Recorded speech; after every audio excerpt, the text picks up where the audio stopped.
ಅವರು ಒಂದು ಹಾಡು ಹಾಡಿದರು, ನಿನ್ನ ಕಂಗಳ ಬೀಸಿ. ಅದನ್ನು ಅವರು ಹಾಡಿದ 15 ನಿಮಿಷದಲ್ಲಿ ನಾನು ಅವ್ರಿಗೆ ಫೋನ್ ಮಾಡಿದೆ.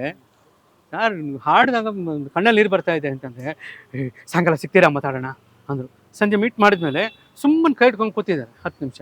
ಹೀಗೆಲ್ಲ ಆದಾಗ ಪುನೀತ್ ಅವ್ರು ಇಲ್ಲ ಅನ್ನೋದು ಒಂಥರ ಹೃದಯ ಕಿವುಚಿದಂಗೆ ಆಗುತ್ತೆ, ಹಿಂಸೆ ಆಗುತ್ತೆ, ಒಪ್ಪಕ್ಕಾಗಲ್ಲ. ನಾವು ರಕ್ತ ಸಂಬಂಧಿಗಳಲ್ಲ, ನಾನು ಪುನೀತ್ ರಾಜ್ಕುಮಾರ್ ಸರ್ ರಕ್ತ ಸಂಬಂಧಿಗಳಲ್ಲ. ಅದರ ಒಳಗಡೆ ಕಿವುಚುತ್ತೆ ಹೃದಯ.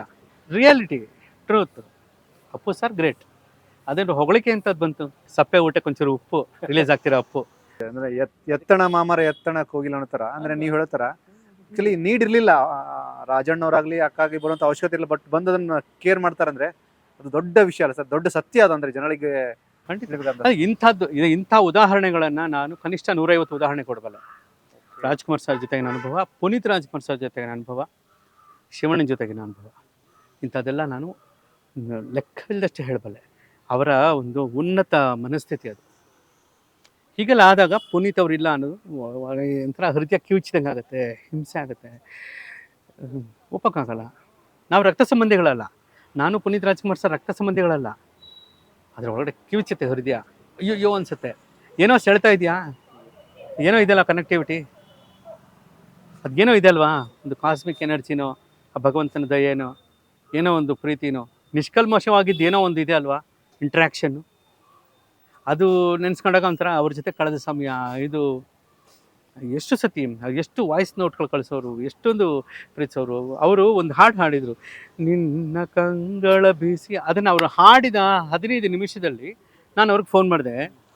ಯಾರು ನೀವು ಹಾಡಿದಾಗ ಕಣ್ಣಲ್ಲಿ ನೀರು ಬರ್ತಾ ಇದೆ ಅಂತಂದರೆ, ಸಾಯಂಕಾಲ ಸಿಗ್ತೀರಾ ಮಾತಾಡೋಣ ಅಂದರು. ಸಂಜೆ ಮೀಟ್ ಮಾಡಿದ್ಮೇಲೆ ಸುಮ್ಮನೆ ಕೈ ಇಟ್ಕೊಂಡು ಕೂತಿದ್ದಾರೆ 10 ನಿಮಿಷ. ಎಮೋಷನ್. ಈ ಎಮೋಷನ್ಗೆ ಬೆಲೆ ಕಟ್ಟೋಕ್ಕಾಗತ್ತಾ? ಯಕಶ್ಚಿತ್ ಕರೆನ್ಸಿಯಿಂದ ಬೆಲೆ ಕಟ್ಟೋಕ್ಕಾಗತ್ತಾ? ಆಫ್ಟರ್ ಆಲ್ ಆಸ್ತಿ ಪಾಸ್ತಿ ಬಂಗ್ಲೆಯಿಂದ ಬೆಲೆ ಕಟ್ಟೋಕ್ಕಾಗತ್ತಾ? ಕಂಪ್ಯಾರಿಸನೇ ಇಲ್ಲ. ಇಂಥದ್ದು ಎಷ್ಟು ಬೇಕು. ಹಾಗಾಗಿ ನಾವು ಸುಮ್ಮನೆ ಬೊಬ್ಬೆ ಹೊಡ್ಕೊಂಡು ಪವರ್ ಸ್ಟಾರ್ ಇಲ್ಲ ನಮ್ಮ ಜೊತೆ, ಪುನೀತ್ ಅಣ್ಣ ಇಲ್ಲ, ಅಪ್ಪು ಸಾರ್ ಇಲ್ಲ, ಬೊಬ್ಬೆ ಹೊಡೆದೇನ್ರಿ ಪ್ರಯೋಜನ? ಒಳಗೆ ಒಂಥರ ಹಿಂಸೆ ಆಗುತ್ತೆ. ತಕ್ಷಣ ಅವ್ರು ನಮ್ಮ ಜೊತೆಗೆ ಇದ್ದಾರೆ. ನಮ್ಮ ಮನೆಯಲ್ಲಿ ಇವತ್ತಿಗೂ ನಾನು ದೇವ್ರ ಮೇಲೆ ನಮ್ಮ ತಂದೆ ತಾಯಿ ಫೋಟೋಗೆ ಇಟ್ಟು ಪೂಜೆ ಮಾಡ್ತಾ ಇರೋದು. ಮೊದಲಿಂದ ನಮ್ಮ ತಂದೆ ತಾಯಿ ಇಬ್ಬರು ಭೌತಿಕವಾಗಿ ಬಿಟ್ಟು ಹೋದ್ಮೇಲೆ ಇವತ್ತಿಗೂ ಅಪ್ಪ ಅಮ್ಮನ ಫೋಟೋನೇ ಪೂಜೆ ಮಾಡ್ತಾರೆ ನಾನು. ಯಾಕೆಂದರೆ ಅವ್ರು ನನ್ನ ಪ್ರಕಾರ ಬದುಕಿದ್ದಾರೆ ಅಂತ. ಹಾಗೆಯೇ ನನ್ನ ಪ್ರಕಾರ ಅಪ್ಪು ಅವರು ಬದುಕಿದ್ದಾರೆ. ಅವರು ಅಜರಾಮರರು, ಚಿರಂಜೀವಿಗಳು, ಚಿರಾಯುಗಳು, ನಿರಂತರ ಇರುವಂಥವ್ರು. ಅವ್ರು ಯಾವಾಗಲೂ ಇರ್ತಾರೆ. ಅವರ ನೆನಪುಗಳನ್ನ ಮಾಡಿಕೊಂಡು ಅವರ 50ನೇ ವರ್ಷದ ಜನ್ಮದಿನಕ್ಕೆ ವಿಶೇಷ ಶುಭಾಶಯಗಳನ್ನು ಕೋರ್ತಾ, ಇಲ್ಲಿ ಒಂದು ಕೆಲವರು ಅಂತಾರೆ ಅವೈಜ್ಞಾನಿಕ ಅಂತ. ಭೌತಿಕವಾಗಿ ಒಬ್ಬ ಮನುಷ್ಯ ಫಿಸಿಕಲಿ ಇಲ್ಲದೆ ಹೋದ್ಮೇಲೆ ಇನ್ನೆಂಥದ್ದು ಹುಟ್ಟಿದ ಹಬ್ಬ ಅಂತ. ಮೆಟೀರಿಯಲಿಸ್ಟಿಕ್ ಆಗಿ ನೋಡೋರಿಗೆ ಅದು ಹಾಗೆ ಅನಿಸುತ್ತೆ. ಎಸ್, ಚೈತನ್ಯವಾಗಿ ನೋಡೋರಿಗೆ, ಅದರ ಬೇರೆ ಇನ್ನರ್ ಕಾನ್ಷಿಯಸ್ಸಿಂದ ನೋಡೋರಿಗೆ ಅದು ಅರ್ಥ ಆಗುತ್ತೆ. ಎಲ್ರಿಗೂ ಅರ್ಥ ಆಗಲ್ಲ. ಅದು ಅರ್ಥ ಆಗದಿರೋರ ಬಗ್ಗೆ ನಮಗೆ ಚಿಂತೆ ಇಲ್ಲ, ತಕರಾರು ಇಲ್ಲ. ನನ್ನ ಪ್ರಕಾರ ಅಪ್ಪು ಅವರು ಬದುಕಿದ್ದಾರೆ. ಅವರ ಚೈತನ್ಯ ಇದೆ. ಅವ್ರಿಗೆ 50ನೇ ವರ್ಷದ ಹುಟ್ಟು ಹಬ್ಬ ಗ್ರ್ಯಾಂಡಾಗಿ ಎಲ್ಲರೂ ಕೊಂಡಾಡ್ತಾ ಇದ್ದಾರೆ. ಮಾಡಲಿ, ಚೆನ್ನಾಗಾಗುತ್ತೆ. ಅವರ ಹ್ಯಾಪಿ ಬರ್ಡೇ ಅಪ್ಪು ಸರ್. ಆಮೇಲೆ ಅವರ ಸಿನಿಮಾ ಅಪ್ಪು ಮರು ಬಿಡುಗಡೆ ಆಗ್ತಾ ಇದೆ. ಅದು ಯಾವಾಗಲೂ ಕೂಡ ಅದೊಂದು ಖುಷಿನೇ. ಸಪ್ಪೆ ಊಟಕ್ಕೆ ಒಂಚೂರು ಉಪ್ಪು ರಿಲೀಸ್ ಆಗ್ತಿರೋ ಅಪ್ಪು.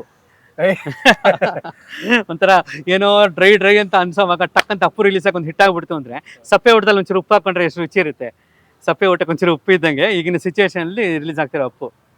ಆ ಸಿನಿಮಾ ರಿಲೀಸ್ ಆಗಿ ಒಳ್ಳೆ ಹಿಟ್ಟಾಗಲಿ, ಅದಕ್ಕೆ ಸಂಬಂಧಪಟ್ಟ ಎಲ್ಲ ರೀತಿಯ ಕಮರ್ಷಿಯಲಿ ಗೆಲುವುಗಳನ್ನ ಕಾಣಲಿ, ಸಿನಿಮಾ ಖುಷಿ ಕೊಡಲಿ.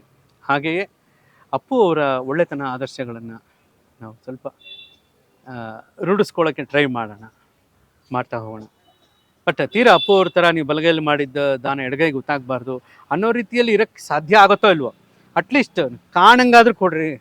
ನಿಮಗೆ ನೀವು ಕೊಟ್ಟಿದ್ದು ನೋಡಿ ಆದ್ರೆ ಪಕ್ಕದ ಮನೇನ ಕೊಡಲಿ, ಅವ್ನು ನೋಡಿ ಯಾರಿಗೆ ಎದುರುಗಡೆ ಮನೇನ ಕೊಡಲಿ, ಒಳ್ಳೇದಾಗಲಿ. ಹೆಂಗೋ ಎನಿಹೋ ಒಂದು ಎಲ್ಲರಿಗೂ ಒಳ್ಳೇದಾಗಲಿ ಅನ್ನೋ ಒಂದು ಒಳ್ಳೆಯ ವಿಚಾರಗಳನ್ನು ಬಿತ್ತಿ ಹೋದವರು. ಹಾಗಾದ್ರೆ ರಾತ್ರೋರಾತ್ರಿ ಯಾರೂ ಸ್ಟಾರ್ ಆಗೋದಿಲ್ಲ ಅನ್ನೋದನ್ನ, ರಾತ್ರೋರಾತ್ರಿ ಯಾರೋ ಒಬ್ಬ ವ್ಯಕ್ತಿ ಅಸಾಮಾನ್ಯವಾಗಿ ಬೆಳೆದು ಸಾಮಾನ್ಯವಾಗಿ ಬದುಕೋದಕ್ಕೆ ಆಗೋದಿಲ್ಲ ಅನ್ನೋದಕ್ಕೆ ಅಪ್ಪು ತರದ ಒಂದು ಎಕ್ಸಾಂಪಲ್ ನಿಮ್ಮ ಮಾತಲ್ಲಿ ಇತ್ತು, ನನಗೆ ಕಾಣ್ತಾ ಇತ್ತು. ನನಗೆ ತುಂಬಾ ಹತ್ತಿರದ ಒಂದು ಆತ್ಮೀಯತೆ. ಅಪ್ಪು ಕಣ್ಣಲ್ಲಿ ಕಣ್ಣಿಟ್ಟು, ಅಪ್ಪು ನಗುವಿನಲ್ಲಿ ನಗು ಇಟ್ಟು, ಅಪ್ಪು ಮನಸ್ಸಿನಲ್ಲಿ ಮನಸ್ಸಿಟ್ಟು ವರ್ಷ ಎಷ್ಟೋ ವರ್ಷಗಳು ಕಳೆದವನು ನಾನು. ನನಗೆ ಅರ್ಥ ಆಗುತ್ತೆ ಅಪ್ಪು ಅವರ ಎಷ್ಟೋ ಮನಸ್ಥಿತಿಗಳು ನನಗೆ ಗೊತ್ತಾಗುತ್ತೆ. ಅಪ್ಪು ಅವ್ರ ಕೋಪ ಯಾರ ನೋಡಿದಾರ? ಅಪ್ಪು ಅವರ ದೀರ್ಘ ಗಂಭೀರವಾದ ಮೌನ ಯಾರ ನೋಡಿದಾರ? ನಾನು ಅದನ್ನು ನೋಡಿದ್ದೀನಿ. ಅಂದರೆ ಅಪ್ಪು ಅವರ ನಿಜವಾದ ಮುಖಗಳು. ಆದರೆ ಎಲ್ಲೂ ಯಾವುದನ್ನು ಕೂಡ ಅವರು ಹೆಚ್ಚು ಮಾಡ್ಕೊಳ್ಳದೆ ಆ ನಗ್ತಾ ನಗ್ತಾ ನಗ್ತಾ ಎಲ್ಲರ ಜೊತೆ ಬೆರೆತು ಅಷ್ಟು ಸರಳವಾಗಿಬಿಟ್ರಲ್ಲ, ಅದೆಲ್ಲ ಬಹಳ ತೀರಾ ಏನಾಗ್ಬಿಡುತ್ತೆ ಗೊತ್ತಾ, ನೀವು ಅಭಿಮಾನದಿಂದ ಮಾತಾಡಿದಾಗ ಹೊಗಳಿಕೆ ಅನ್ನಿಸ್ಕೊಳ್ಳೋ ಚಾನ್ಸಸ್ ಇದೆ. ಹೊಗಳೋ ಅಂಥದ್ದು ಏನ್ರಿ ಇದೆ? ಬಟ್ ಸತ್ಯನೇ ಅವತ್ತು. ಯಾಕೆ ಹೊಗಳಿ ಏನಾಗಬೇಕಾಗಿದೆ? ವಾಸ್ತವ. ನಮ್ಮ ಅಪ್ಪ ಅಮ್ಮ ತುಂಬ ಒಳ್ಳೆಯವರು ಅಂದರೆ ಅದನ್ನು ಹೊಗಳಿಕೆನಾ? ಸತ್ಯ ರೀ ಅಲ್ವಾ? ಅದೆಲ್ಲಿಂಥದ್ದು? ಸೂರ್ಯ ನೋಡ್ರಿ ಅಷ್ಟು ಬೆಳಗಿದ್ದಾನೆ, ನೋಡ್ರಿ ಚಂದ್ರ ಹಿಂಗಿದ್ದಾನೆ, reality, truth. Appu sir great. ಅದೇನು ಹೊಗಳಿಕೆ ಅಂಥದ್ದು ಬಂತು? Appu sir great. Appu sir ನಮ್ಮ ಜೊತೆ ಇಲ್ಲ ಅನ್ನೋದಕ್ಕಿಂತಲೂ ಇದ್ದಾರೆ ಅಂದ್ಕೊಂಡು ಅವ್ರನ್ನ ಅವರ ಬದುಕನ್ನು ನಾವು ಬದುಕಬೇಕಾಗಿದೆ ಮುಂದೆ. ಅಪ್ಪು ಸರ್ ಬದುಕನ್ನು ನಾವು ಬದುಕಬೇಕಾಗಿದೆ.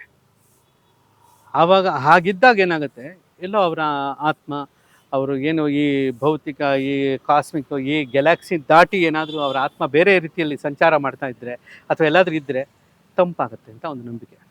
S sir, thank you so much. ಅಂದ್ರೆ ಶುದ್ಧತೆ ಜೊತೆಗೆ ನಿಮ್ಮ ಮಾತಿನ ಮೂಲಕ ಮತ್ತೊಂದು ಪರಿಶುದ್ಧತೆ ಅಪ್ಪಣ್ಣಕ್ಕೆ ಕೊಟ್ಟಂಗಾಯ್ತು.